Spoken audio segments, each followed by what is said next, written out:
Então agora vamos ver a implementação do código de inserir o Node no fim da nossa lista ligada, que é um código simples, mas a gente vai entender juntos agora. Então aqui a gente basicamente vai ter que criar a nossa função a partir de linked list, assim como a gente fez no vídeo de lista ligada adicionando no começo, tá? Então a gente vai criar a nossa lista recebendo o receiver sendo linked list e vai fazer o insert at end, tá? E aí a gente vai receber o data, que no caso é o dado que a gente quer receber, como string, como parâmetro, beleza?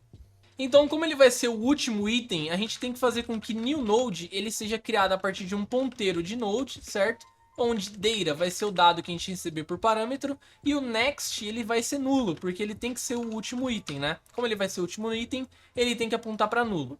Aí a gente vai verificar se a nossa lista não é vazia, tá? A gente pode verificar isso, porque como ele é o último, ele tem que saber se tem alguém antes dele, né?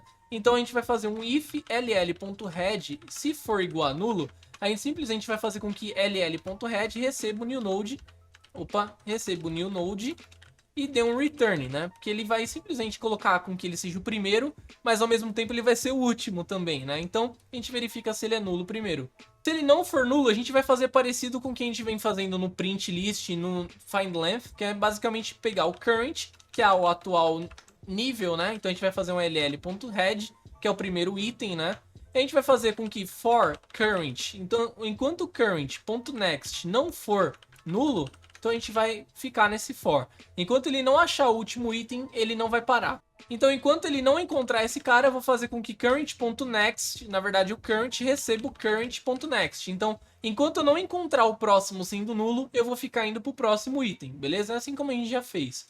Quando ele encontrar o nulo, então quando ele encontrar um cara que o current.next for nulo, ele vai achar o último item. Quando ele achar o último item, ele basicamente vai fazer com que current.next receba o nosso item, né? Então o nosso new node.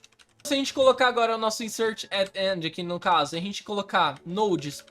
Esse cara, então a gente colocar um nodes.insert, aí eu passar aqui o nosso, sei lá, run code, eu executar, ou seja, a nossa lista tá vazia, não tem nenhum item lá dentro. Eu vou executar e na verdade eu tenho que printar a minha lista, né? Então eu vou dar um nodes.printlist, beleza? Então aqui eu vou dar um nodes.printlist pra gente conseguir executar e a gente vê o resultado, né? Então vamos mandar executar e tá run code apontando para nulo.